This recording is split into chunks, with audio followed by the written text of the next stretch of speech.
বিয়ে। লেখনীতে ইসরাত জাহান ফারিয়া। ষষ্ঠ অংশ। ধ্রুব এসব ঠাট্টা শুনে রেগে যায়। মেয়েটা বাড়িতে পা রাখার আগেই ট্রিপিক্যাল ফালতু কথাবার্তা শুরু করে দিয়েছে। ও রাগী গলায় বলে ওঠে, আপনাদের ঘর আলোকিত হয়েছে তো? তাতেই চলবে। আমার বউ কখন আমার ঘর আলোকিত করবে সেসব আমিই বুঝব। আপনাদের ভাবতে হবে না। শায়লা ছেলের ঔদ্ধত্যপূর্ণ লাগামহীন কথাবার্তা শুনে ধমকে ছেলেকে থামিয়ে দেয়। আর সব মহিলারা ধ্রুবর সমালোচনা শুরু করে। বিদেশে বড় হয়ে এমন বেয়াদব হয়েছে বলতে থাকে ওকে। এর মধ্যে আদিবার বিয়ে খেতে আসা অনেক আত্মীয়রাও ছিল। তবে ধ্রুব সেসব কথায় পাত্তা দেয় না। গ্রামের অধিকাংশ মুরব্বি গোছের মানুষের কাছে উচিত কথা মানেই বেয়াদবি কথাবার্তা।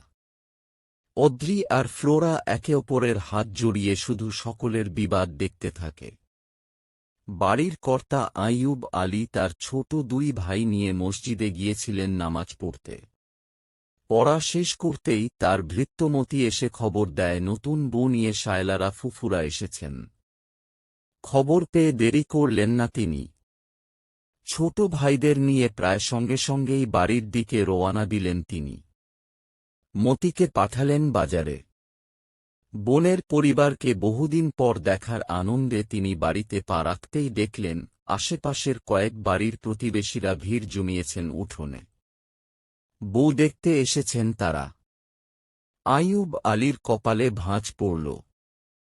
তিনি হাঁক ডাক দিতেই মহিলারা যে যার মতো সরে পড়ল। কখন আবার কাকে ধমকে ওঠেন সেই ভয়ে কেউ আর দাঁড়িয়ে থাকার সাহস পেল না। ভাইদের দেখে শায়লা প্রায় ছুটেই গেল। অভিমান অভিযোগ নিয়ে কথাবার্তায় মেতে উঠল। ধ্রুব এগিয়ে গেল আইয়ুব আলীর দিকে। তিনি ভাগ্নেকে দেখে সহাস্যে এগিয়ে এসে বুকে টেনে নিলেন। বললেন, এতদিনে আসার সময় হইল। বিয়ে করে তো ব্যাটা আগের চেয়ে লম্বা হয়ে গেছিস। ধ্রুবর বিরক্তি ভাব কাটল। হেসে ফেলল কথা শুনে। আইয়ুব আলী সবসময় এ ধরনের কথাবার্তা বলতেই থাকে। ধ্রুব হেসে বলল, কিন্তু তুমি তো আগের মতোই আছো দেখছি। এখনো খ্যাঁক খ্যাঁক করা স্বভাব পাল্টাওনি। আইয়ুব আলী গর্ব করে বললেন, নিজেরে পাল্টানো অত সোজা না। যাই হোক, বৌমা কই? ধ্রুব অদ্রিকে পরিচয় করিয়ে দিল আইয়ুব আলীর সাথে। অদ্রি ভদ্রভাবে সালাম দিল তাঁকে। তিনি শহুরে বউয়ের আদব কায়দা দেখে খুশি হয়ে মাশাল্লাহ বললেন। এরপর পাঞ্জাবির পকেট থেকে একটা খাম বের করে অদ্রির হাতে দিলেন। ও কিছুই বুঝতে পারল না। খামটা হাতে নিয়ে ধ্রুবর দিকে তাকালে ও ভ্রু উঁচিয়ে বলল, আমি দিইনি। যে দিয়েছে তাকেই জিজ্ঞেস করো। ওর উঁচু স্বরে বলা কথা শুনে অদ্রি বিব্রত হল। আইয়ুব আলী অদ্রিকে হাসতে হাসতে বললেন, নতুন বউয়ের মুখ দেইখা কিছু তো দিতে হয় নাকি? ধ্রুব ফোড়ন কেটে বলল, ও বোধহয় খাম নিতে চায় না। অদ্রির মুখ অপমানে লাল হয়ে উঠল। জ্বলন্ত চোখে তাকাল ওর দিকে। এই কথাটা আইয়ুব আলীর সামনে বলার কি দরকার? ওকে হ্যানস্তা করার ইচ্ছে। অদ্রি দ্রুত মাথা নেড়ে বলল, না না, একদম না। আইয়ুব আলী দুজনের কাণ্ড দেখে হেসে চলে যান। ধ্রুব অদ্রির কানে কানে ফিস ফিস আওয়াজে বলল, সবসময় তো দেওয়ার অভ্যেস, নিতে কেমন লাগে এবার দেখো। অদ্রি বলল, দুটোর মধ্যে পার্থক্য আছে। এটা উনি ভালোবেসে দিয়েছেন। ধ্রুব চোয়াল শক্ত করে দাঁড়িয়ে থাকে। অদ্রির প্রতি রাগ জন্মে, কড়া কিছু বলতে ইচ্ছে হয় কিন্তু বলে না। পুরনো আমলের দোতলা বাড়ি। সামনে পেছনে বড় উঠান, এক কোণে বাঁশঝাড় উঁকি দিচ্ছে। দক্ষিণ দিকে দোচালা এক টিনের ঘর। দুদিন পর বাড়িতে বিয়ে। সেজন্য কেমন বিয়ে বাড়ির একটা রেশ লেগে আছে। আঁধার নেমে আসায় এর বেশি আর কিছুই অদ্রির গোচরে এলো না। বরণতরণ শেষে সকলকে সরিয়ে ওদেরকে নিয়ে আসা হল বাড়ির ড্রয়িং রুমে। অনেকক্ষণ দাঁড়িয়ে থাকার পর সোফাতে বসে একটু স্বস্তি অনুভব করল অদ্রি। চারদিকে মৃদু কোলাহল শোনা যাচ্ছে। সকলের হৈহল্লার মধ্যেই শরবত, নানা পদের মিষ্টান্ন নিয়ে এলো ঐশী, নাফি, মিহির। ঝিবুয়ারা এসে সবার লাগেজ, ব্যাগপত্র নিয়ে যায়। বাড়ির মেয়ে বউ, বাচ্চারা দারুণ উত্তেজিত। এক পর্যায়ে ধ্রুব তার বড় মামানিকে উদ্দেশ্য করে জিজ্ঞেস করল, নানু কোথায়? দেখতে পাচ্ছি না যে। বড়বু বলল, আম্মা তো ঘরে, পায়ে ব্যথা। আদিবা তেল মালিশ করছে। নাতবু দেখার জন্য সেই কখন থেইকা বইসা আছে।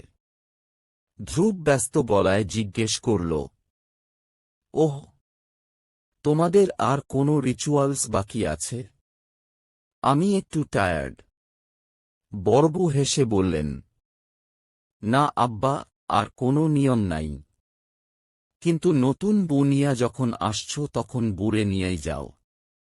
আমি যাই, রান্নাঘরে অনেক কাজ। কথাগুলো বলে তিনি বাকিদের নিয়ে রান্নাঘরের দিকে চলে গেলেন। শায়লা ও রুকসাত জাহানকে নিয়ে চেনাজানা অনেকের সাথে কথাবার্তা বলছেন। সবাইকে জিজ্ঞেস করছেন তার বৌমা কম মেয়েকে কেমন দেখল তারা।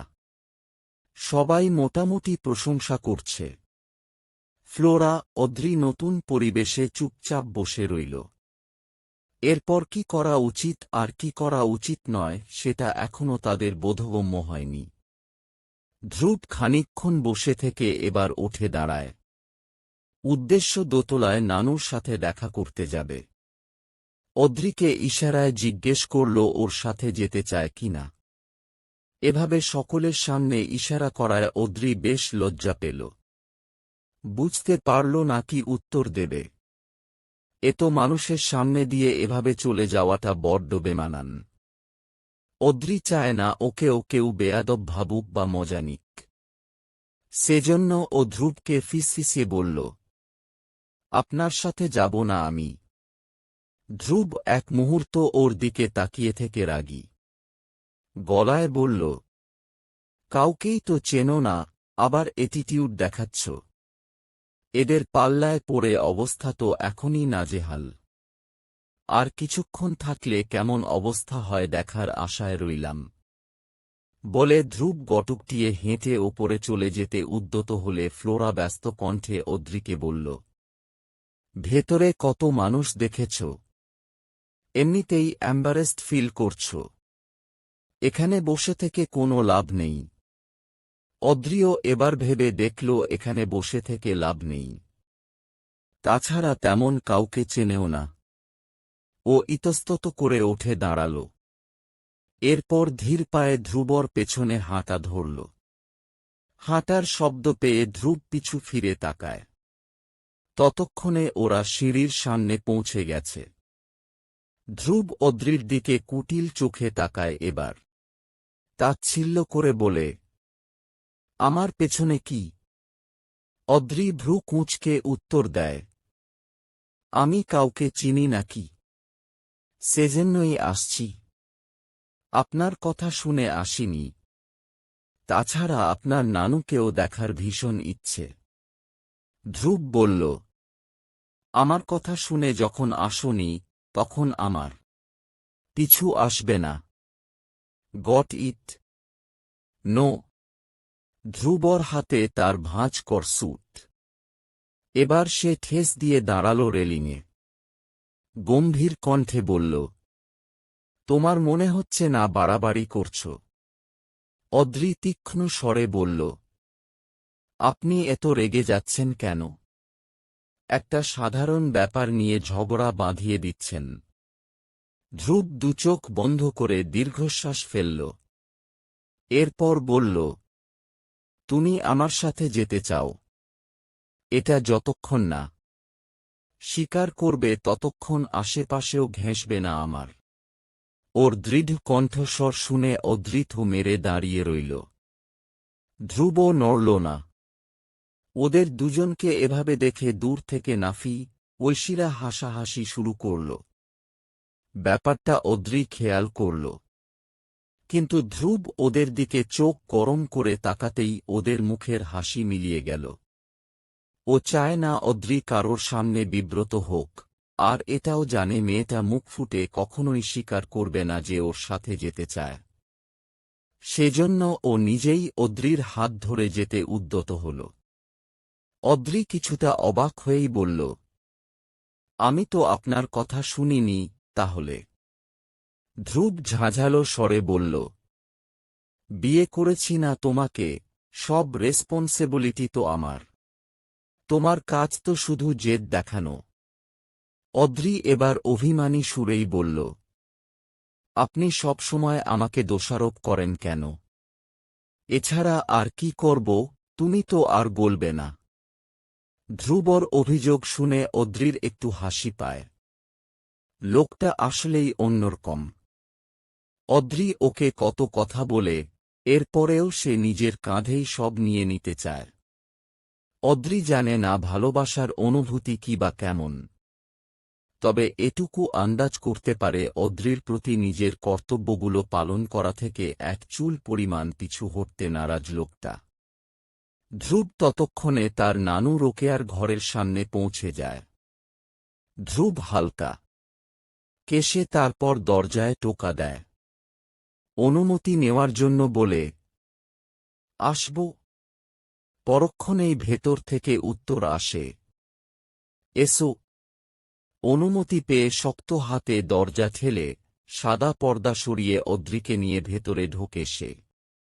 অদ্রির কেমন অস্বস্তি হতে থাকে।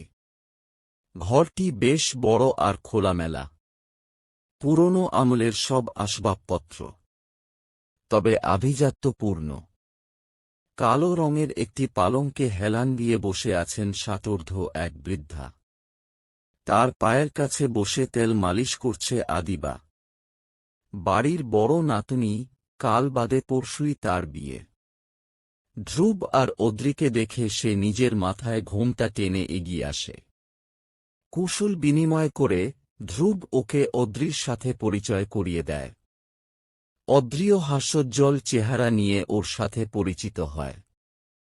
নতুন কণ্ঠস্বর শুনতে পেয়ে বৃদ্ধা মহিলাটি একটু অবাক হয়েই চেয়ে থাকেন ওদের দিকে। চোখে সমস্যা থাকায় প্রথমে ঠিকঠাক চিনতে পারলেন না। কিয়তক্ষণ পরেই তিনি সন্দেহ নিয়ে জিজ্ঞেস করেন, কে রে? কালাচানের মতো লাগে দেহি। ধ্রুবর মুখের হাসি হাসি ভাবটা মুহূর্তেই হারিয়ে যায়। ও গোমরা মুখে এগিয়ে যায় রোকেয়া বেগমের দিকে। পাশে বসে হাতটি নিজের মুঠোয় নিয়ে বলে, প্লিজ এই উদ্ভট নামে ডেকো না তো আমায়। রোকেয়া বেগম হি হি করে হেসে ফেলেন, ঠিকই চিনছিলাম। এতদিনে তোমার সময় হইছে। এই বুড়িরে দেখবার লাগি। ধ্রুব রুক্ষ স্বরে বলল, অফিসে প্রচুর চাপ ছিল। রোকেয়া বেগম বললেন, হইছে আর অজুহাত দিও না ভাই। আমার নাতবু কই? কখন থেইকা বইয়া আছি। অদ্রিকে নিয়ে আসে আদিবা। পালঙ্কের পাশে একটা টুল আছে, অদ্রি সেখানেই বসে পড়ে। সালাম দিয়ে জিজ্ঞেস করল, কেমন আছেন নানু? রোকেয়া বেগম ফ্যাসফ্যাসে কণ্ঠে বললেন, তোমারে দেইখা এখন আরো ভাল্লাগতাসে গবু। মাশাল্লাহ, একটা পরী পাঠাইছে আল্লাহ আমার কালাচানের লাগি। অদ্রি ফিক করে হেসে ফেলল নাম শুনে। ধ্রুব রক্তিম চোখে তাকালো ওর দিকে। আদিবাও হাসছে। ধ্রুব ধমকে ওকে চুপ করিয়ে দিল, কিন্তু অদ্রি নিজের হাসি থামাতে ব্যর্থ হল। ধ্রুব হঠাৎ শান্ত হয়ে গেল। এরকম প্রাণখোলা অদ্রিকে সে আজ নতুন দেখছে। রাতের বেলা ভুরিভোজন হল এক প্রকার। ধ্রুব জ্বরের জন্য কোনো পদই মনমতো খেতে পারল না। তার ওপর ঐশী মিহিরদের ঠাট্টায় রাগ হচ্ছিল ওর। অদ্রিও ওদের কথা শুনে হাসছিল। সারাদিন পর জ্বরটা আবার মাথাচাড়া দিয়ে উঠল ধ্রুবর। চোখ দুটো জ্বলতে লাগল। এক পর্যায়ে ঘরে এসে বিছানায় শুয়ে ঘুমানোর চেষ্টা চালাল, কিন্তু আচমকা তখনই বিদ্যুৎ চলে গেল। এক পর্যায়ে ধ্রুবর ভীষণ গরম লাগতে শুরু করল। পরনের শার্ট খুলে ফেলল। ঔষধ ব্যাগপত্রের কোনো হদিস পেল না। ঘরে পানি নেই, এদিকে ধ্রুবর গলা শুকিয়ে কাঠ। জ্বর ক্রমেই বাড়তে লাগল। ওভাবেই মাথা যন্ত্রণা নিয়ে শুয়ে রইল। বহুক্ষণ পর কে যেন এসে দরজা খুলে ভেতরে ঢুকল। ধ্রুব শব্দ শুনে চোখ খুলল। মোমবাতি হাতে ঘরে ঢোকা মানবীটাকে সে চিনতে পারল। জ্বরের ঘোরেই বলল, এসেছ? আমার কিছুই খুঁজে পাচ্ছি না। অদ্রি মোমবাতিটা একটা স্ট্যান্ডের ওপর রেখে দরজা ভিড়িয়ে বেরিয়ে গেল। কয়েক মিনিট পরই আবার ফিরে এলো হাতে কিছু নিয়ে। সন্তর্পণে ধ্রুবর কাছে গিয়ে বসল। কপালে হাত রেখে কিছু একটা বোঝার চেষ্টা করে বলল, জ্বর বেড়েছে, ঔষধ এনেছি, নিন। ধ্রুব মিটিমিটি করে চাইল। খানিকটা অবাক হয়েই বলল, তুমি জানো? অদ্রি ওর প্রশ্ন এড়িয়ে গিয়ে ভ্রু কুঁচকে বলল, আপনি দেখি আমার থেকেও বেশি জেদি, কেন বললেন না তখন আপনার অসুখ? এতটা পথ এই শরীর নিয়ে ড্রাইভ করে এলেন, এখন আন্টি শুনলে কতটা কষ্ট পাবে বলুন তো? ধ্রুব ধীর স্বরে বলল, মাকে বলো না, অহেতুক চিন্তা করবে। অদ্রি এবার ধারালো গলায় বলল, উঠুন তো, আপনি মাথায় পানি দিতে হবে, জলপট্টিতে দ্রুত কমবে না। ধ্রুব মোমের আলোয় দেখল অদ্রিকে। কি স্নিগ্ধ দেখাচ্ছে। ধ্রুব গম্ভীর হয়ে জিজ্ঞেস করল, তোমার লজ্জা লাগছে না আমাকে এভাবে দেখে? অদ্রি জোরালো কণ্ঠে বলল, লজ্জা লাগার কি আছে? অসুস্থ মানুষ দেখে লজ্জা পায় নাকি কেউ? উঠুন তো, বাজে বকা বাদ দিয়ে। ধ্রুব উঠে বসল। ওর চোখ জ্বলজ্বল করছে। ভ্রু কুঞ্চন করে অদ্রির গাল ছুঁয়ে বলল, তোমাকে এত চমৎকার লাগছে কেন? তুমি এতদিন আমার সেবা করনি কেন? তোমার নরম হাতের ছোঁয়ায় আমি সুস্থ হয়ে যেতাম। অদ্রি শিউরে উঠল। হাত সরিয়ে এবার ধমকে উঠল, কি আবোল তাবোল কথাবার্তা! জ্বরের ঘোরে পাগল হয়ে গেলেন নাকি? ধ্রুব ওর কথায় কর্ণপাত করল না। বিরামহীন কথা চলতেই লাগল। মোহগ্রস্ত কণ্ঠে বলল, তোমাকে দেখে আমি সত্যিই এখন দিন দুনিয়া ভুলে যাই। এই সত্যতা স্বীকার করলে মা আমাকে যা বলবে তাই করতে হবে, শর্ত ছিল। আমি এই চ্যালেঞ্জে কবেই হেরে গেছি অদ্রি। আচ্ছা মা কি তোমার সাথে আবার আমাকে বিয়ে দিয়ে দেবে? এবার আমি একটুও রেগে থাকব না, প্রমিস? তুমিও সব ঠিকঠাক করে নেবে? হুম। অদ্রি ওর হাতে ঔষধ আর পানির গ্লাস ধরিয়ে দিয়ে কাঠ কাঠ গলায় বলল, আগে ঔষধ খান, পরে এসব বাজে কথার আলোচনা হবে। ধ্রুব নাছোড়বান্দা। উহু, বাজে কথা নয়, তুমি বসো। অদ্রি এবার ধমকে উঠল, আন্টি ঠিকই বলেছিল, কিন্তু আপনি গ্রামে এসেই যে পাগল হয়ে যাবেন ভাবিনি। ধ্রুব ম্লান গলায় বলল, সত্যি বলছি, তোমার মতো নির্দয় মানুষ আমি আগে কখনো দেখিনি। ভালোবাসি বলেই সব সহ্য করে নিচ্ছি, নয়তো। অদ্রি মুখ বাঁকা করল, হু হু, আমি জোর করিনি আপনাকে। ইচ্ছে হলে মারুন, কাটুন। ধ্রুবর কণ্ঠস্বরে নেমে এলো কঠোরতা। তীক্ষ্ণ গলায় বলল, কোনোদিন যদি আমার ভালোবাসা মিথ্যে প্রমাণিত হয়, তখন তোমার রাগ, জেদ কিছুই আমি গ্রাহ্য করব না। অদ্রি অকপটে বলল, আপনার ভালোবাসা এত ঠুনকো যে মিথ্যে হয়ে যাবে, এটা নিয়ে আবার আপনি গর্ব করেন? ভালোবাসা মিথ্যে নয় অদ্রি, শুধুমাত্র যেদিন বুঝতে পারব তুমি আসলেই আমাকে ভালোবাসো না, সেদিন সত্যিই আমি তোমাকে নিজের মতো ছেড়ে দেব। এখনই ছেড়ে দিচ্ছেন না কেন? ধ্রুব নির্বিকার কণ্ঠে বলল, তুমি কনফিউজড। আমার জন্য কষ্ট পাও, কিন্তু মুখ ফুটে বলো না। But I don't care. Adri নতমুখে বলল, আপনার ধারণা সত্যি তো নাও হতে পারে। ধ্রুব তেজদীপ্ত কণ্ঠে বলল, ধারণা নয়, বিশ্বাস। তুমি মুখে যাই বলো না কেন, সম্পর্ক ভাঙা তোমার ধ্যান ধারণার বাইরে। এটুকু অন্তত চিনি তোমায়। বেশি কথা বলছেন, ঔষধটা খেয়ে নিন। ধ্রুব চুপচাপ ওর কথা মানল, বিরক্তি করল না একদমই। কিন্তু ওর বলা কথাগুলো অদ্রির মনে ধাক্কা দিল। এই যে অদ্রি সবার থেকে এত ভালোবাসা, সম্মান পাচ্ছে, এগুলো ছেড়ে দূরে তো ও যেতে চায় না। ও কি ধ্রুববে বলবে সে কথা? ওর ভাবনার ঘোর কাটল ধ্রুবর আর্তনাদে।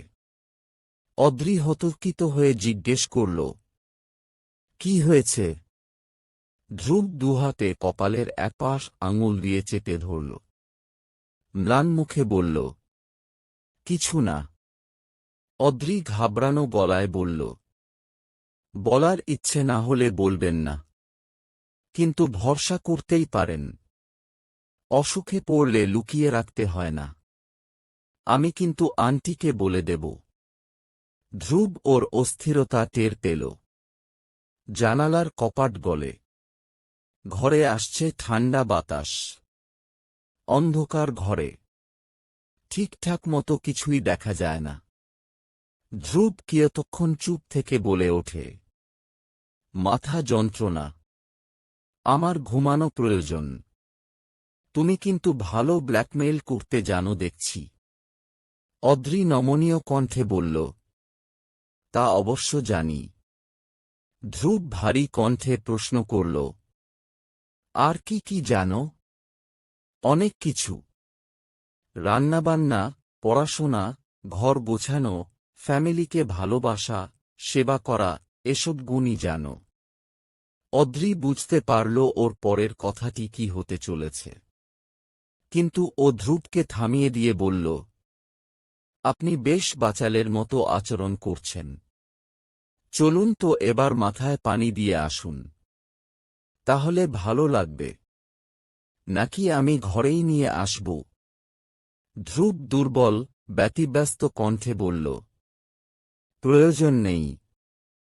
ঔষধ খেয়েছি, একটু পরই ঠিক হয়ে যাব। অদ্রি সন্দেহী গলায় বলল, শিওর? ধ্রুব দৃঢ় কণ্ঠে বলে, অবভিয়াসলি। ওকে। কিন্তু আপনি তো চেঞ্জ করেননি।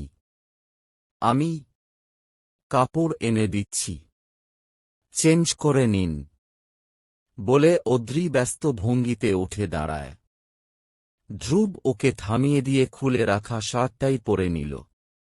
এরপর বিছানায় শুয়ে চাদর টেনে নিল গায়ে। বাতাসে হালকা ঠান্ডা লাগছে। ও মৃদু কণ্ঠে বলল, চেঞ্জ করতে ইচ্ছে করছে না। থাকুক। অদ্রি আর কথা বাড়ায় না। ধ্রুব একটা সময় ঘুমের গভীরে চলে যায়। বাইরে চঞ্চলা বাতাস, রূপলি চাঁদ আর এক আকাশ ভরা তারার দল পৃথিবীতে আলোড়ন সৃষ্টি করছিল। দূরে কোথাও শোনা যায় শেয়ালের করুণ কান্না। নিস্তব্ধতাকে খানখান করে সেই কান্নার শব্দ পৌঁছে যায় অদ্রির কানেও। কারেন্ট আসার নামগন্ধ নেই। মোম প্রায় অনেকটাই গলে পড়ছে। অদ্রি আরেকটা জ্বালিয়ে নেয়। সোনালি আলোয় ঘরের একপাশ জ্বলজ্বল করছে, অন্য পাশ ঘন কালো আঁধারে ঢেকে। ধ্রুব ঘুমিয়ে পড়েছে সেই কখন। কিন্তু অদ্রির চোখে ঘুম নেই। হেডবোর্ডে হেলান দিয়ে ধ্রুবর শিয়রে বসে আছে। একটু পর পর তাপমাত্রা চেক করতে থাকে। মাঝরাতের দিকে তাপমাত্রা একটু বাড়ায় জলপট্টি দিয়ে দেয় ধ্রুবকে। ওর ফর্সা মুখখানা লাল হয়ে আছে। অদ্রি এলোমেলো চুলগুলোতে হাত বুলিয়ে দেয়। ধ্রুব অস্ফুটে কিছু একটা বলে ওঠে। অদ্রি কান পেতে শোনার চেষ্টা করে, কিন্তু কিছুই ওর গোচর হয় না। ওর মন কু ডাকতে থাকে। অন্ধকার ঘরে ভয়ে কেমন নিয়ে যায়। অদ্রির বুক কেঁপে ওঠে। অবশ হতে চায় সারা শরীর। হঠাৎই কেমন এক মৃত্যুভয় ঘিরে ধরে ওকে। মা মারা যাওয়ার সময় অদ্রি এভাবেই তার মাথার কাছে বসেছিল। সেই মুহূর্তটা কখনো ভুলতে পারবে না। অদ্রি চায় না এই মুহূর্তের আবার পুনরাবৃত্তি ঘটুক। ওর চোখ ঝাপসা হয়ে আসে। এক ফোঁটা জল টুপ করে গাল বেয়ে গড়িয়ে পড়ে। সময় যেন দীর্ঘ হয়ে আছে, কাটতেই চায় না। এক বুক ভয় নিয়ে ধীরে ধীরে বালিশে মাথা রাখে। অদ্রি ধ্রুবকে হারাতে চায় না। বাড়িতে বিয়ের আমেজ। মানুষজনের কোলাহলে উজ্জীবিত আনাচে কানাচ। সকাল ৮টা। ধ্রুবর শরীরে এখন তেমন জ্বর নেই। কিন্তু ও আপাতত নিজের লাগেজের সামনে হতবাক হয়ে বসে রয়েছে। সামনে অপরাধীর ন্যায় মাথা নিচু করে দাঁড়িয়ে আছে অদ্রি। ধ্রুব বেদনার্ত কণ্ঠে বলল, আমি কি এখন শুধু ট্রাউজার পরে বসে থাকব? তুমি একটু দেখে শুনে গোছাবে না? অদ্রি ধীর গলায় বলল, আমি সামনে যা পেয়েছি তাই নিয়েছি। খেয়াল করিনি জামার ব্যাপারটা। সরি। ধ্রুব নির্নিমেষ চেয়ে থাকে অদ্রির মুখপানে। লাগেজে ও ট্রাউজার আর অফিসে পরা দুটো শার্ট, আরেকটাই টি শার্ট ছাড়া আর কিছু নেই। সেজন্য অদ্রি বারবার নিজেকেই দোষারোপ করছে। হতাশ ভঙ্গিতে দাঁড়িয়ে আছে সেই কখন থেকে। ধ্রুবর ভীষণ মায়া হল, মেয়েটা অন্তত চেষ্টা তো করেছে। ও তাতেই খুশি। এরপর মৃদু গলায় বলে, ইটস ওকে। আমি যতীনকে বলে দিচ্ছি, ও সব পাঠিয়ে দেবে। অদ্রি করুণ স্বরে আবারও বলে, আমি সত্যিই সরি। ধ্রুবরর ধৈর্যের বাঁধ ভেঙে গেল। জোরালো কণ্ঠে বলল, আর একবারও ক্ষমা চাইবে না। তুমি নিজে যা এনেছ তাই পরব, দরকার হলে বিয়েতেও আমি অফিসের শার্টই পরব। Got it. বলে ওখান থেকেই জামাকাপড় নিয়ে ফ্রেশ হতে চলে যায়। অদ্রি বোকার মতো দাঁড়িয়ে থাকে।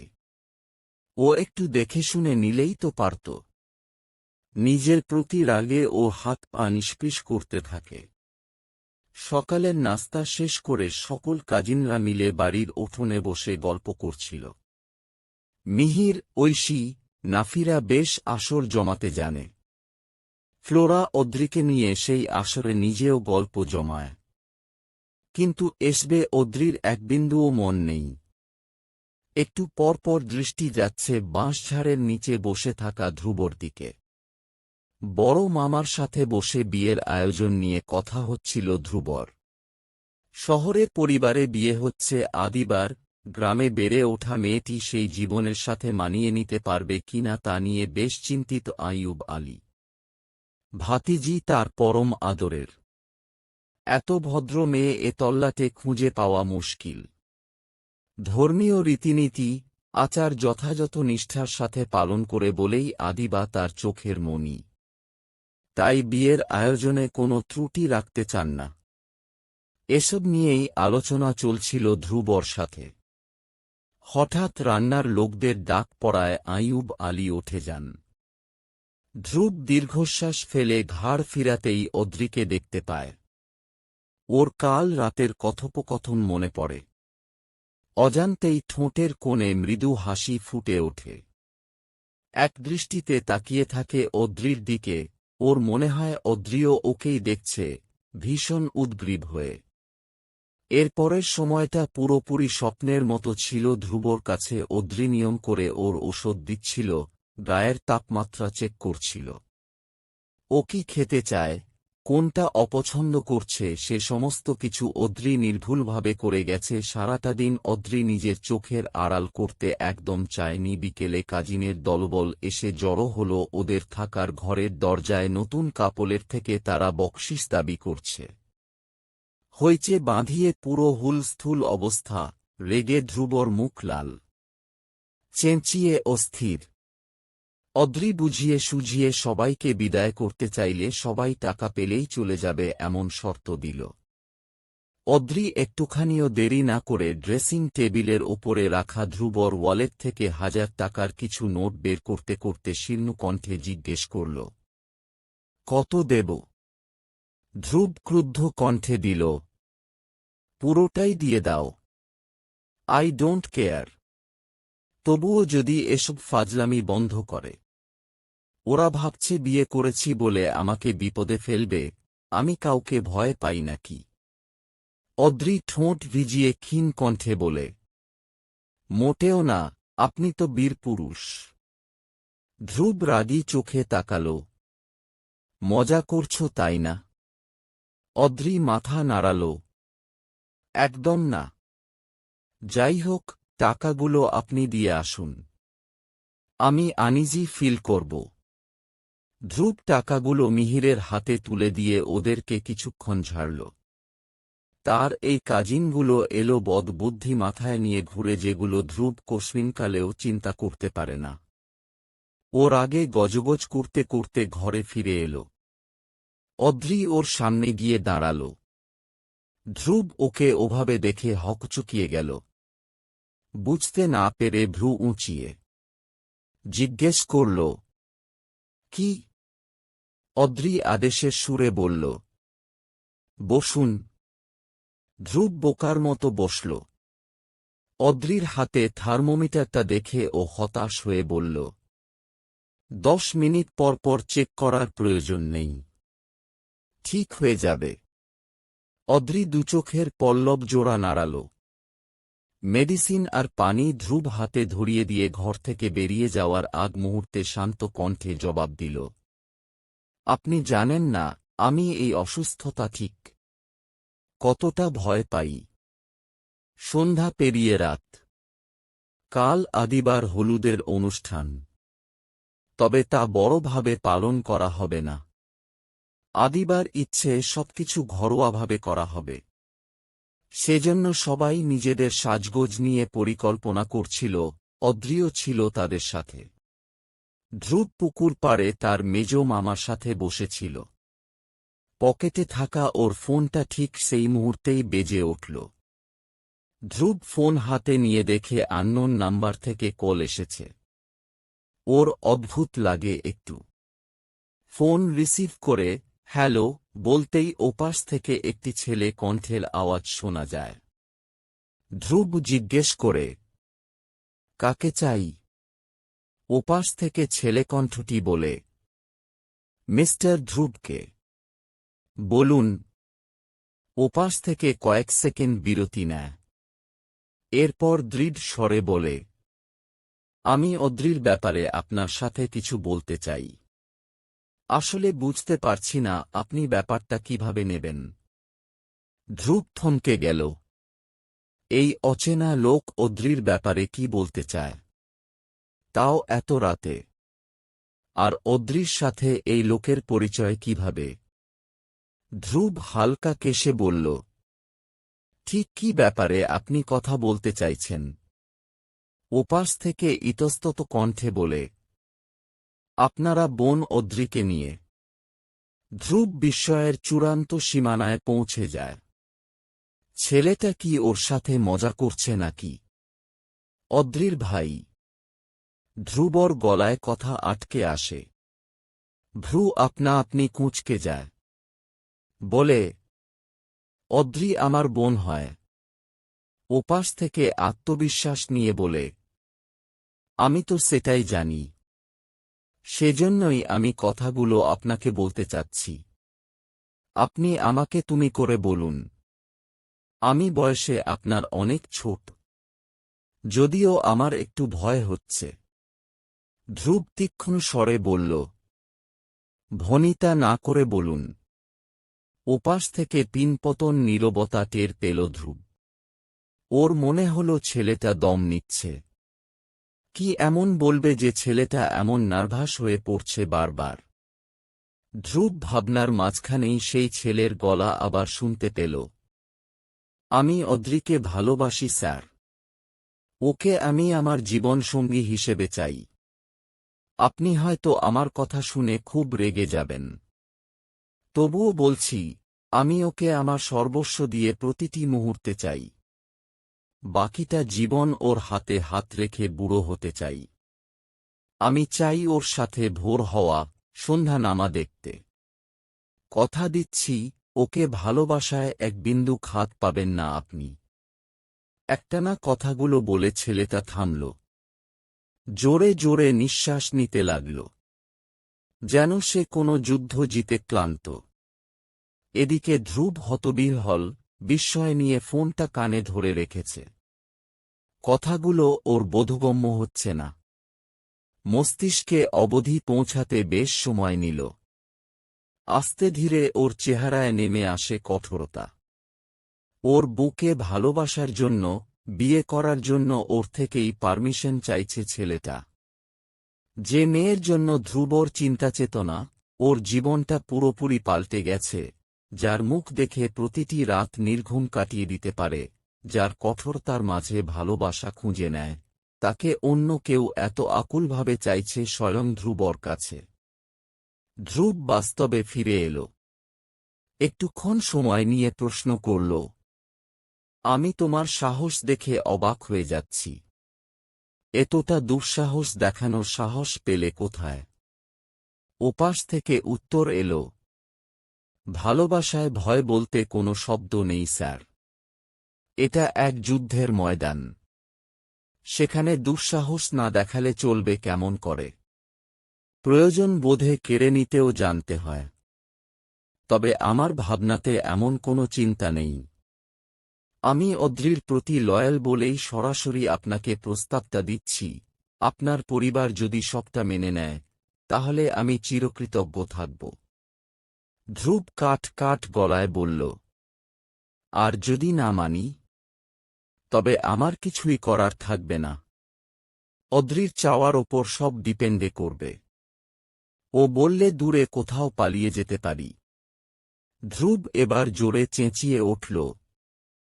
এই সাহস দেখালে ফল ভালো হবে না। আচ্ছা, আপনি কি চান না অদ্রি ভালো থাকুক? ধ্রুব দৃঢ় কণ্ঠে বলল।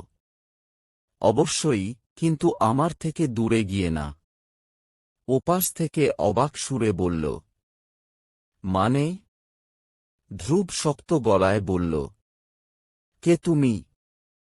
নিজের নাম পরিচয় দাও সাহস থাকলে। হুমকি দিচ্ছেন নাকি আপনি? লাভ নেই, আমি ভয় পাই না। ধ্রুব চেঁচিয়ে উঠল। বলল, অদ্রির থেকে দূরে থাকো। ভালো হবে না। বলে ফোন কেটে দিল। ওর মাথা গরম হয়ে আছে। হাতের ফোনটাকে দুমড়ে মুচড়ে ফেলতে ইচ্ছে করল। ছেলেটা নিজের অনুভূতি নিয়ে কতটুকু কনফিডেন্ট সেটা ওর কথাবার্তায় বোঝা যাচ্ছে। ধ্রুবর সবকিছু ধ্বংস করে দিতে ইচ্ছে করছে। ওর হার্টবিট দ্রুতগতিতে ছুটছে। কপাল ঘেমে আছে। সবকিছু অসহ্য, অসহনীয় লাগছে। গত রাত থেকে ধ্রুব অদ্রির সাথে ভালোভাবে কথা বলছে না। কেমন এড়িয়ে এড়িয়ে চলছে। অদ্রি তখন ব্যাপারটা ধরতে পারেনি। কিন্তু পরদিন সকাল থেকে সন্ধ্যা পর্যন্ত যখন ধ্রুব ওর সাথে স্বাভাবিকভাবে কথাবার্তা বলছিল না, তখন একটু খটকা লাগল ওর। প্রশ্ন করলে শুধু হ্যাঁ, না তে উত্তর দিচ্ছিল। মুখে কোনো হাসির রেশ দেখতে পেল না অদ্রি। ও প্রথমে একটু অবাক হল ওর এমন আচরণে। ভাবল শরীর ভালো নেই সেজন্য এমন করছে। সেজন্য আর ঘাঁটাল না ওকে। তবে গ্রামে এসে অদ্রি সবকিছু খুব খুশি মনে উপভোগ করছে। মিহিরদের সাথে গ্রামের এদিক ওদিক সকলে মিলে ঘুরতেও বেরিয়েছে। বিকেলের দিকে ঠিক হল সকলে মিলে নৌকা করে বিলো দেখতে যাবে। সবাইর কথা শুনে শায়লা অদ্রিকে পাঠাল ধ্রুবকে রাজি করানোর জন্য। অদ্রি অস্বস্তি নিয়ে গেল ঠিকই ধ্রুবকে রাজি করানোর জন্য, কিন্তু উল্টো ওকে ঘরে ঢুকতে দেখে ধ্রুব রাগ দেখিয়ে কোথায় যেন চলে গেল। যাওয়ার আগে তাচ্ছিল্য করল অদ্রিকে ওর বউ আচরণের জন্য।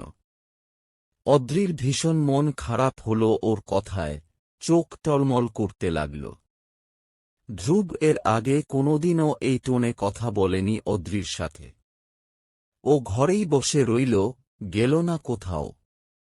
পরদিন রোদের তীর্যক রশ্মি লুকোচুরি খেলছে ঘরের কোণে, ঘুমন্ত অদ্রির চোখে মুখে।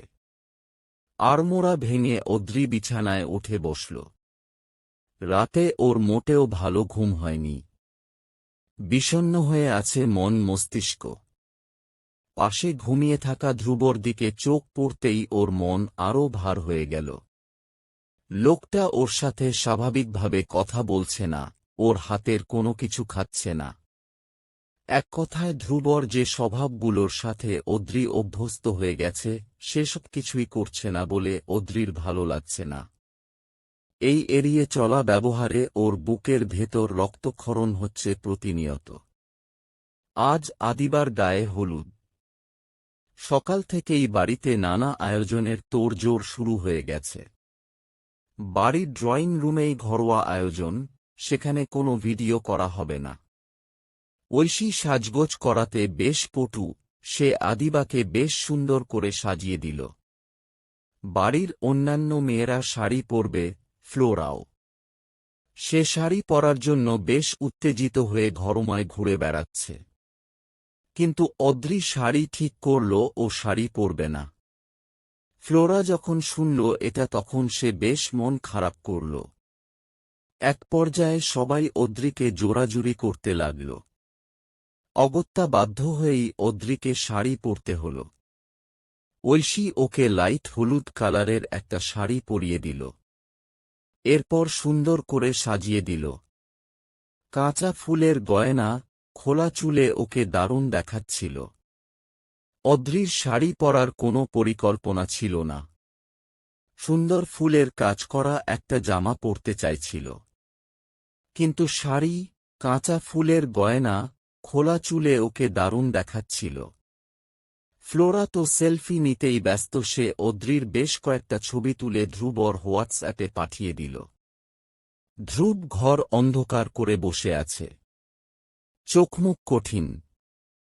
সেদিন রাতে আসা উড়ো ফোনটা ওর মন ভেঙে দিয়েছে। অদ্রি মেয়েটার সবকিছু তো ও মেনে নিয়েছে, ওর রাগ, জেদ সবকিছু। তাহলে কেন সে ধ্রুবকে নিজের লাইফ পার্টনার হিসেবে বাইরে কোথাও পরিচয় করিয়ে দেয়নি? ওর কি এখানেও সমস্যা? ধ্রুব ভেবে পায় না। বাইরের মানুষ এখন ধ্রুবকে এসে ফোন দেয়, ওর কাছে অদ্রিকে ভালোবাসার, বিয়ে করার পারমিশন চায়। ধ্রুবর ব্যক্তিত্বে আঘাত করার জন্য এতদূর যাওয়ার কি প্রয়োজন ছিল অদ্রির? রাগে ধ্রুবর মুখ রক্তিম বর্ণ ধারণ করে। ও জানালায় দাঁড়িয়ে বাড়ির উঠোনে একদৃষ্টিতে তাকিয়েছিল। বিয়ে বাড়ির আমেজের ভেতর ধ্রুবর দম বন্ধ হয়ে আসছে। ঠিক তখনই ওর ফোনে টুংটাং শব্দ হল। ফোনটা হাতে নিতেই দেখতে পেল ফ্লোরা অদ্রির কিছু ছবি পাঠিয়েছে। ধ্রুবর ইচ্ছে করল না সেসব দেখতে।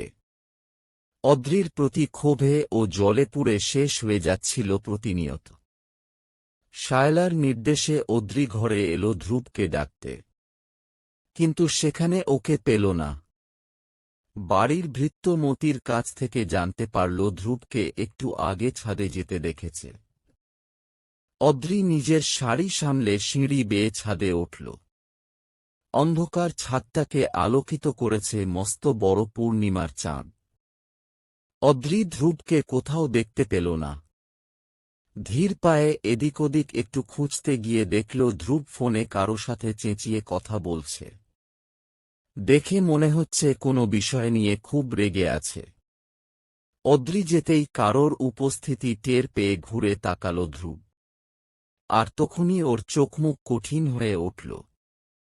ফোন কেটে দিয়ে ছাদের কার্নিশ ঘেঁষে দাঁড়াল। গম্ভীর কণ্ঠে জিজ্ঞেস করল, কি বলবে বলো? অদ্রি ওর কণ্ঠস্বর শুনে মিয়ে গেল।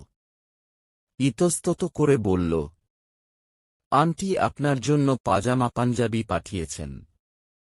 ধ্রুব দুর্বোধ্য স্বরে বলল, কেন? পরার জন্য। সবাই পরবে। ধ্রুবর কণ্ঠস্বর মুহূর্তেই বদলে গেল। বিরক্তিভাব ফুটে উঠল চোখে মুখে। বলল, সবাই পরলে আমাকেও পরতে হবে। আমি পরব না। নিয়ে যাও এসব। অদ্রি অবাক হয়ে বলল, কেন? ধ্রুব দম্ভ নিয়ে বলল, তোমার প্রশ্নের উত্তর দিতে বাধ্য নই। যাও এখান থেকে। অদ্রি ভড়কাল। আড়ষ্ট কণ্ঠে বলল, কিন্তু আন্টি তো কষ্ট পাবেন। ধ্রুব ওর দিকে দৃঢ় দৃষ্টিতে তাকাল। তুমি যাবে এখান থেকে নাকি আমি যাব? অদ্রি ভ্রু কুঞ্চন করল। নির্লিপ্ত কণ্ঠে প্রশ্ন করল, আপনি এভাবে কথা বলছেন কেন আমার সাথে? ঠিক আছে আমিই যাচ্ছি। রেগে কথাগুলো বলে অদ্রির কথার জবাব না দিয়ে হনহন করে কোথাও চলে গেল। অদ্রি ওর ব্যবহারে ভীষণ কষ্ট পেল। শূন্য চোখে চেয়ে রইল ওর যাওয়ার পথপানে। বাড়ির পরিবেশ জমজমাট। আইয়ুব আলী এদিক ওদিক বেসামাল পরিস্থিতি দেখলেই খানিকক্ষণ পরপর একে ওকে ধমকে উঠছেন। সবকিছু মিলিয়ে হুলস্থুল অবস্থা। আদিবার গায়ে হলুদে সকলে বেশ মজা করল। সবাই এই ঘরোয়া আয়োজন উপভোগ করতে এলেও ধ্রুব আসেনি। সেজন্য মিহির গিয়ে কোথা থেকে ওকে ডেকে নিয়ে এল। হাসিখুশিভাবে উদযাপনে মত্ত। অদ্রি এক কোণে বসে আছে, চুপচাপ। বাতাসে ওর খোলা চুল ওড়াওড়ি করছে। পরীর মতো দেখাচ্ছে ওকে। ধ্রুব বেশিক্ষণ চেয়ে থাকতে পারল না, ওর হাঁসফাঁস লাগতে শুরু করল। ফোন আসার অজুহাতে সে আবারও কোথাও চলে গেল। তবে নাফি সকলকে ক্যামেরাবন্দি করে রাখল। বেশ আনন্দোল্লাস জমিয়ে খাওয়া দাওয়া করে সবাই বেশ ক্লান্ত। আগামী দিন আবার বিয়ের আয়োজন। কালকের দিনটাও কেউ দম ফেলার সময় পাবে না একদম। সেজন্য সবাই যার যার মতো ঘরে বিশ্রাম নিতে চলে গেল। ঘরে যাবার আগে শায়লা অদ্রিকে নিজের পাশে বসিয়ে জোর করে কিছু ফলমিষ্টি, কেক খাইয়ে দিলেন। সব শেষ করে অদ্রি ওপরে চলে এল। ভিড়ানো দরজা ঠেলে ঘরে ঢুকে গত রাতের মতোই অন্ধকার দেখতে পায়। অদ্রি আন্দাজে পা ফেলে ঘরে ঢুকে সুইচ টিপে বাতি জ্বালায়। পুরনো আমলের বিশাল একসেট সোফা ঘরের অর্ধেক কোণ দখল করে আছে, তার পাশে শোভা বাড়াচ্ছে বাহারি কিছু টব। সেই সোফায় চিত হয়ে শুয়ে বুকের ওপর বালিশ চেপে ধরে চোখ বন্ধ করে ঘুমিয়ে আছে ধ্রুব। অদ্রির দৃষ্টি স্থির হল ওর দিকে। আপনা আপনি ভ্রুজোড়া কুঁচকে উঠল। ওর কিছুই বোধগম্য হচ্ছে না। এই 3টে দিন ধ্রুব ওর সাথে একটা কথাও বলেনি, এটাই ওর বুকে তীব্র এক দহন সৃষ্টি করেছে। কয়েক ঘন্টা আগে ছাদে করা ধ্রুবর ব্যবহার করেছে ওর মনে গেঁথে আছে। দেখলেই এড়িয়ে চলছে। কি এমন করেছে ও যে ধ্রুব এরকম করছে? অদ্রি গভীর ভাবনায় বোধ হয়।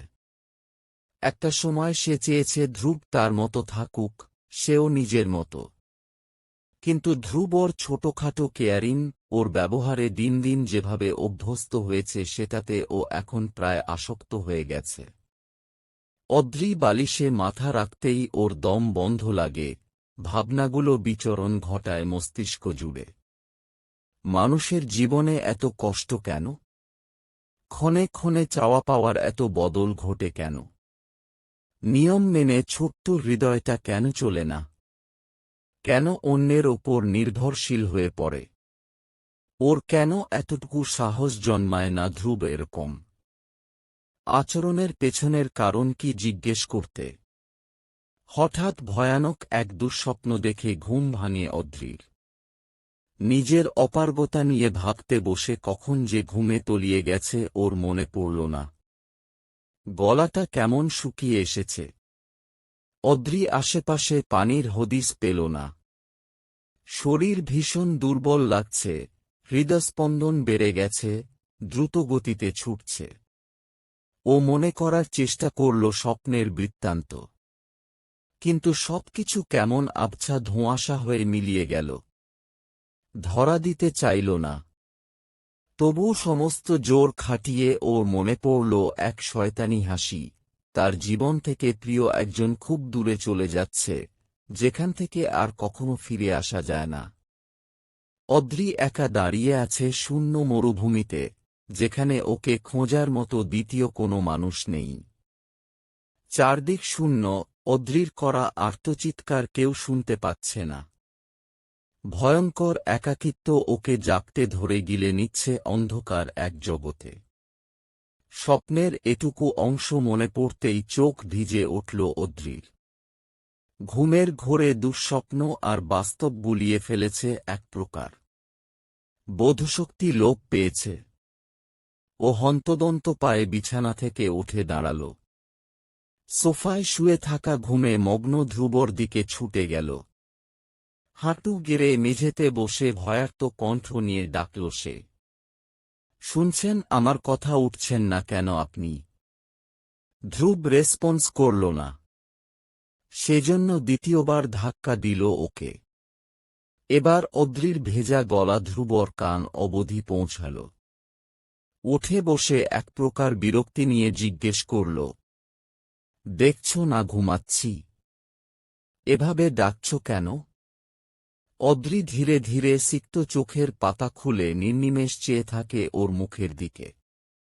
নিজের হাতটা এগিয়ে ধ্রুবর মুখে ছোঁয়ায়, যেন সবকিছু বাস্তব সত্যি কিনা অনুভব করছে। ওকে এরকম অদ্ভুত ব্যবহার করতে দেখে ধ্রুব ভ্রু কুঁচকাল। কি সমস্যা? অদ্রি উত্তর দিল না। ওর গলায় কথা আটকে যাচ্ছে।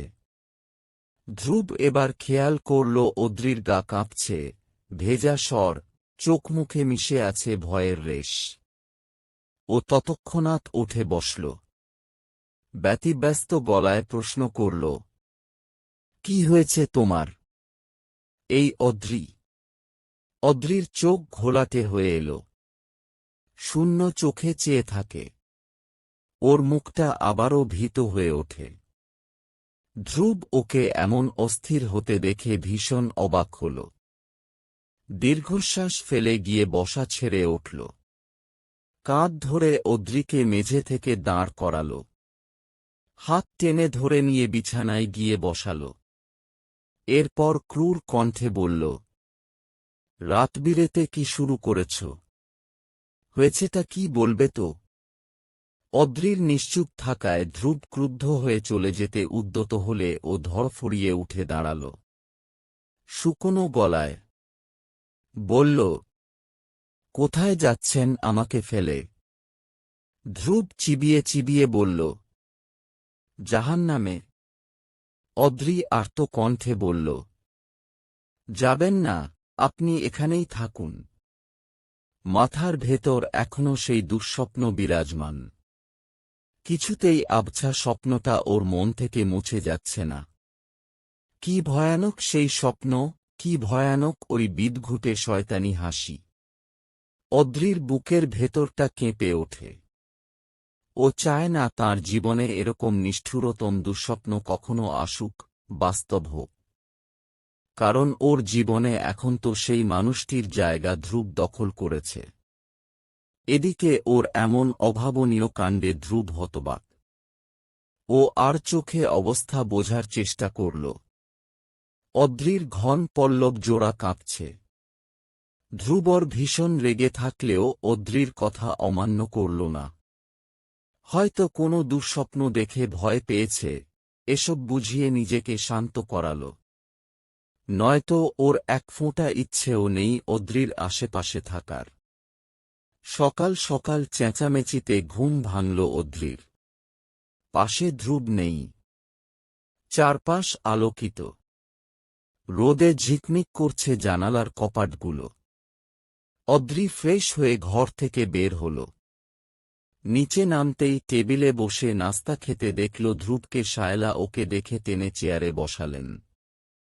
অদ্রির গত রাতের স্বপ্ন আর নিজের করা কীর্তির কথা মনে হতেই দিনের আলোয় ওর কেমন লজ্জা লাগতে শুরু করল। ধ্রুবর দিকে আর চোখে তাকাতেই দেখল ও এমনভাবে খাচ্ছে যেন অদ্রি নামক কারো অস্তিত্ব এই ধরাতে নেই। অদ্রির অভিমান হল, নিজের খাওয়ায় মন দিল। বিয়ে বাড়ির আমেজে গত রাতের কথাগুলো খানিকক্ষণের জন্য মস্তিষ্ক থেকে সরল অদ্রির।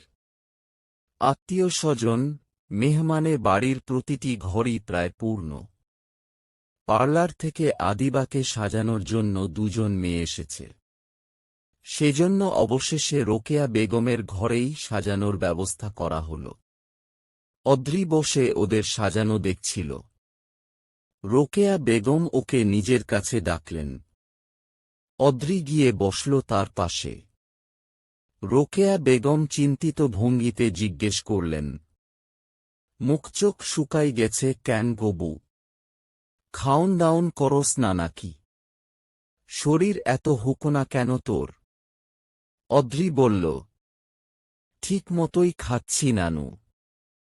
তোমার পায়ের ব্যথাটা এখন কেমন? ওইটা দাঁড়াইতে কষ্ট হয়, নয়তো দেখতি নাতনির বিয়াতে কি আনন্দটাই না করি। অদ্রি হাসল। রোকেয়া বেগম কৌতুক করে বললেন, তো আমার নাতি তোরে আদর যত্ন করেনি? বিয়া হইসে অতদিন হইয়া গেছে, পোলাপান হইব কহন? আবার গোস্সা করিস না।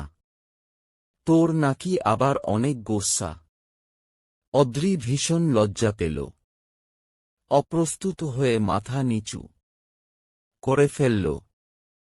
পার্লারের দুটো মেয়ে আর আদিবাও হাসছে। রোকেয়া বেগম ধমক দিয়ে চুপ করিয়ে দিলেন ওদেরকে। অদ্রিকে নিচু স্বরে বললেন, অত গোস্সা থাকলে জীবন চলব নি। আমার নাতিদারে কষ্ট দিস না। অদ্রি এবার মুখ তুলে চাইল। ভ্রু কুঞ্চন করে জিজ্ঞেস করল, আমি এত গোস্সা করি তোমাকে কে বলল? আমার কালাচানে। অদ্রি মুখ বাঁকা করল। এরপর বলল, তোমার কালাচান নিজেই তো গোস্সা করে বসে আছে। আমার নামে কেন বিচার দেয়? আমি তো এখন ঝগড়া করি না। রোকেয়া বেগম টিপ্পনি কেটে বললেন, শোন, পোলা মানুষ একাত্তু গোস্সা করবই। তুই হের বউ, রাগ ভাঙাইবি। আবার তুই রাগ করলে হ্যাঁ রাগ ভাঙাইব। এরপর আদর সোহাগ করবি। শেষ কাহিনী।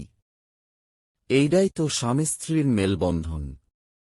তয় দুইজনই যদি বাইক্কা বইয়া থাকোস তাইলে সংসারের গাড়ি আর চলব না। মাইজখানো আবার সতীন আইয়া বইয়া থাকব। অদ্রি থমকাল। সতীন মানে? রোকেয়া বেগম বোঝানোর সুরে বললেন, দুইজন যদি দুইজনের কাছে মন খুইলা কথা না কইতে পারে তাইলে কার কাছে কইব? জামাই আরেকটা বিয়া করব। তুই তো বউহের লাগি আমি পোলাবো কাণ্ডকীর্তিডা কইতাছি।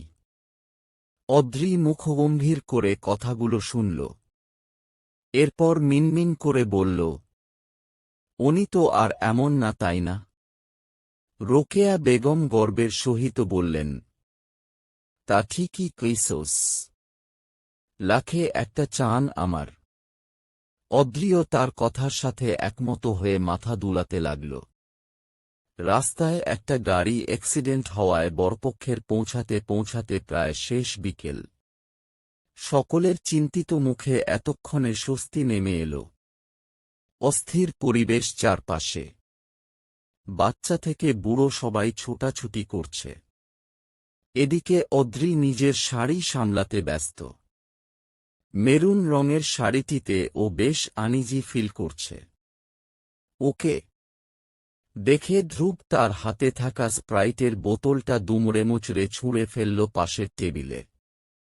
এর মধ্যে খুব দ্রুত বিয়ে পড়ানো, খাওয়া দাওয়ার পর্ব শেষ হল। এখন দুপক্ষের মধ্যে আলাপচারিতা চলছে।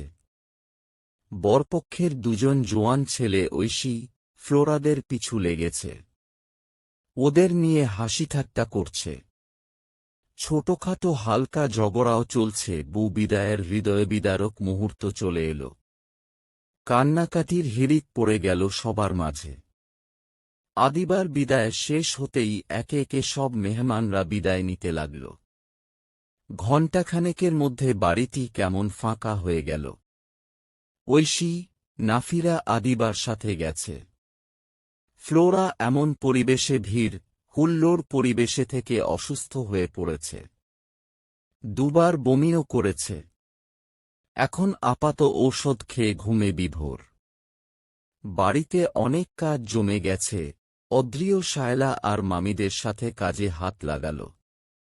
কারও বারণ শুনল না। সব কাজ শেষ করতে গিয়ে রাত 12টা বেজে গেল। বাইরে প্রচণ্ড জোরে বৃষ্টি ঝরছে। বাতাস বইছে তীব্র বেগে। অদ্রি এখনও চেঞ্জ করেনি। এক কাপ চা খেয়ে ঘরে এলো অদ্রি। ভীষণ ক্লান্ত। ঘরে এসে আয়নার সামনে দাঁড়িয়ে শাড়ি থেকে পিন খুলতে শুরু করল। এমন সময় বিদ্যুৎ চলে গেল। অদ্রি একটা মোম জ্বালিয়ে নিল। কিছু সময় পর হন্তদন্ত পায়ে আধভেজা মাথা নিয়ে ধ্রুব ঘরে ঢুকল। হলুদাভ আলোয় অদ্রিকে এভাবে দেখে ওর মস্তিষ্কের নার্ভগুলো কেমন সচল হয়ে উঠল। চোখজোড়া জ্বলে উঠল। তীব্র ক্রোধ, ক্ষোভ নিয়ে ধ্রুব এগিয়ে গেল অদ্রির দিকে। অদ্রি তখনও ওকে খেয়াল করেনি। অন্ধকারে নিজের উন্মুক্ত পেটে পুরুষালী হাতের অবাধ্য বিচরণ টের পেল অদ্রি হঠাৎ। ও হিম হয়ে গেল। ভীত হয়ে কম্পিত কণ্ঠস্বরে বলে উঠল, কে? ধ্রুব ততক্ষণে ওর গ্রীবাদেশে মুখ ডুবিয়েছে। ক্রোধিত গলায় তাচ্ছিল্য হেসে বলল, আমাকে কখনোই ভালো লাগে না তোমার, তাই না? অদ্রি ভড়কালো, চমকালো। নিজেকে দ্রুত ছাড়িয়ে নিয়ে শাড়ির আঁচল আঁকড়ে ধরে ক্ষিপ্ত কণ্ঠে বলল, আপনি? ধ্রুব ধীর পায়ে এগুলো অদ্রির দিকে। রক্তিম চোখ দুটো ভীষণ অন্যরকম। নির্লিপ্ত গলায় বলল, তোমাকে এভাবে অপ্সরাদের চেয়েও বেশি মোহনীয় লাগছে। সবার সামনে এত সাজো আমার জন্য কেন সাজো না? তোমার সব কিছুর অধিকার তো শুধুমাত্র আমার। অদ্রি একরাশ বিস্ময় নিয়ে কথাগুলো শুনল। ওর কণ্ঠস্বরের মালিকটি ধ্রুব হলেও তার আচরণ আজ বেশ অচেনা, দুর্বোধ্য। আর্ত গলায় পিছুপা হতে হতে বলল, একদম এগুবেন না, দূরে থাকুন বলছি। ধ্রুব তা দেখে কপালে ভাঁজ ফেলে বলল, আর কত দূরে? যত দূরে রাখতে পারলে তুমি আমার জীবন থেকে চলে যাবে, ঠিক তত দূরে। অদ্রির পিঠ দেয়ালে থেকে গেল, পেছনোর আর কোনো রাস্তা নেই। ওর ভীষণ নার্ভাস লাগছে। ক্ষীণ কণ্ঠে শক্তভাবে বলল, যেতে দিন আমাকে। কেন এমন করছেন? ধ্রুব শুনল, তবে উত্তর দিল না। ও তো জানে ধ্রুব অন্য কারো সাথে ওকে সহ্য করতে পারবে না। অদ্রির আর্ত কণ্ঠেও ওর ভাবা বোধ উদ্রেক হল না। বাইরে শীতল বাতাসের সাথে সাথে আকাশ কাঁপিয়ে বৃষ্টি নেমেছে। ভীষণ জোরে বাজ পড়ছে। অদ্রি বাজ পড়ার শব্দে ভয় পেলেও ওর ভয়টা ধ্রুবর হিম করা চাহনির নিচে চাপা পড়ে গেল। অদ্রি ভয়ে গুটিয়ে গেল, শ্বাস বন্ধ হয়ে যাবার উপক্রম। হতবিহ্বল হয়ে ওকে ঠেলে সরিয়ে ঘর থেকে বেরিয়ে যাওয়ার উদ্দেশ্য ছুটতেই ধ্রুব শক্ত করে পেছন থেকে টেনে ধরল ওকে। অদ্রি ছটফট করতে লাগল নিজেকে ছাড়ানোর জন্য, কিন্তু স্বাভাবিকভাবেই পুরুষালী শক্তির সাথে পেরে উঠল না। জবরদস্তিতে অদ্রির পা খাটের কোণায় লেগে কেটে গেল কিছুটা। ধ্রুব দেখল সেটা, ওকে বিছানায় বসিয়ে শাড়িটা পায়ের পাতা থেকে আস্তে ধীরে সরাল। রক্তটুকু নিজের হাতে মুছে দিয়ে চুমু খেল সেখানটায়। অদ্রি কেঁপে ওঠে নিজের পা গুটিয়ে নিল। আঁটোসাঁটো হয়ে বসে শাড়ি দিয়ে আপাদমস্তক ঢাকার চেষ্টা করে বিছানা থেকে আবারও নামতে উদ্যত হলে ধ্রুব ক্রুদ্ধ চোখে তাকাল। ওর মাথায় রক্ত চড়ে গেল। অদ্রির ইগনোর ও আর মেনে নেবে না। একটানে নিজের খুব কাছে এনে রেগে বলল, বাইরের কেউ হলে দেখাতে, তাই না? আমি তো। অদ্রি কান্নারত স্বরে অনুনয় করল, আপনি তো এমন নন, ছেড়ে দিন না। ধ্রুব উল্টো হিংসাত্মক শীতল গলায় বলল, ছেড়ে দিয়েছি, ছাড় দিয়েছি, সময় দিয়েছি, সব সময়।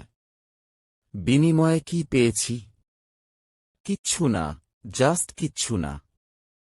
আমার হৃদয়ে আগুন জ্বালানোর পায়তারা করার আগে তোমার ভাবা উচিত ছিল ধ্রুব সরল হলেও সহজ নয়। সে যেটা চায় না তার প্রতি বিন্দুমাত্র আগ্রহ দেখায় না, কিন্তু যা চায় সেটা দেরিতে হলেও নিজের করে নেয়। অদ্রি অবিশ্বাস নিয়ে তাকিয়ে আছে।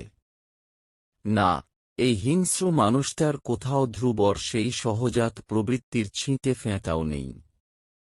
ওর তিরতির করে কাঁপতে থাকা ওষ্ঠদ্বয়ের দিকে ধ্রুব দৃষ্টি পড়ল। পিপাসার্ত মানবের ন্যায় কিয়তক্ষণ তাকিয়ে থাকল সে। অদ্রি নাক টানল, কিছু বলার চেষ্টা করার আগেই ধ্রুব ওর অধরে নিজের ওষ্ঠদ্বয় ছোঁয়ায়। সমস্ত রাগ, ক্ষোভ, জেদ, বহুদিনের না পাওয়ার আক্ষেপে পুড়তে থাকা ধ্রুবর মুখ নখের আঘাতে ক্ষতবিক্ষত হলেও সে অদ্রির মাঝে নিজেকে হারাতে ব্যস্ত। অদ্রি শুধু কান্নারত স্বরে বলল, আপনি এত অচেনা হয়ে গেলেন কেন? ধ্রুব উত্তর না দিয়ে ওর কপালে শক্ত চুমু বসায়। ঘোর লাগা অন্যরকম স্বরে নিজের শার্ট ছুঁড়ে ফেলতে ফেলতে অদ্রির ঠোঁটে আঙুল রাখে। হুঁশ, কোনো কথা নয়। বর্ষণমুখর ভোর, হিমশীতল বাতাস, এখনো চারদিকে বৃষ্টির ঝমঝম শব্দ। জানালার পর্দাগুলো উড়ছে। মেরুন রঙের শাড়িটির আঁচল বিছানায় কোণে অবহেলিতভাবে পড়ে আছে। এলোমেলো ভঙ্গিতে চাদর আষ্টেপৃষ্ঠে জড়িয়ে ধরে আছে অদ্রি। ওর চোখমুখ লাল, গলায়, কাঁধে আঁচল কামড়ের দাগ। সেগুলো ভালোবাসার নয়, হিংস্রতার। একটু পরপর অদ্রি কেঁপে উঠছে, ওর বন্ধ দুচোখের কোণ বেয়ে পানি পড়ছে। রাতের দুর্ঘটনাটি ওর মন থেকে কিছুতেই সরছে না।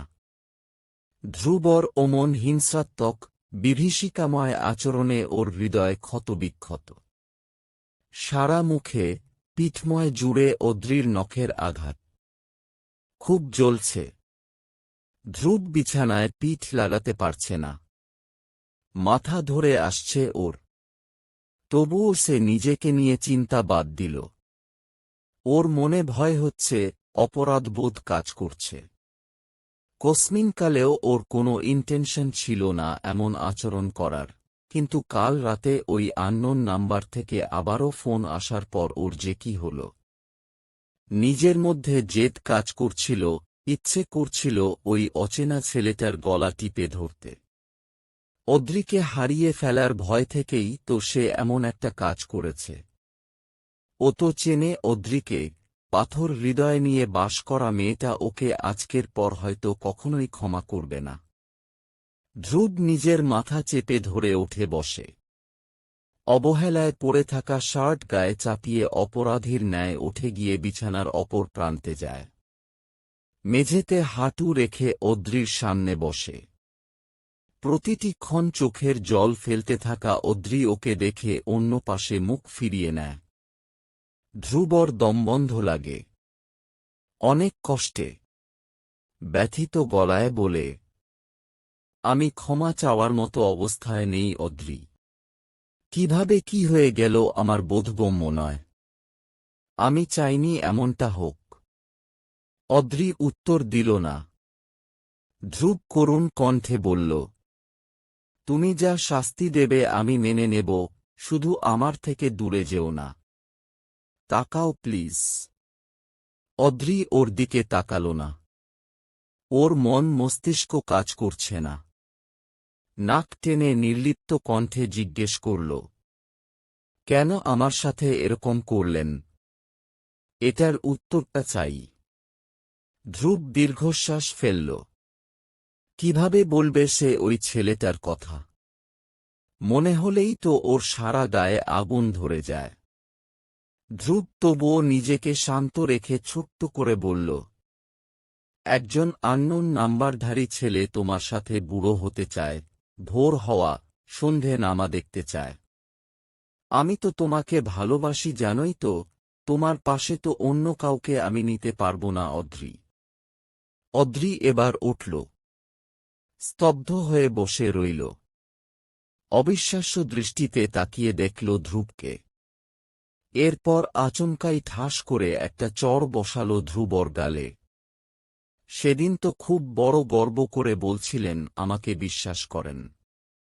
এই আপনার বিশ্বাসের নমুনা। কে না কে কি বলল আপনি তাতেই বিশ্বাস করে এতদূর। ছি হোক। ধ্রুব শূন্য দৃষ্টিতে গালে হাত দিয়ে বসে আছে। অদ্রি ওকে ঘৃণাভরা কণ্ঠে বলল, আমার চোখের সামনে থেকে যান আপনি। আপনার মুখদর্শন করতে চাই না আর। ধ্রুবর ভগ্নহৃদয়ে তাকিয়ে রইল। অদ্রি ওকে না ভালোবাসুক কিন্তু ওর ঘৃণা নিতে পারবে না ধ্রুব।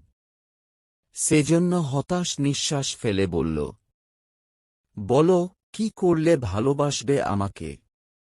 কি করলে?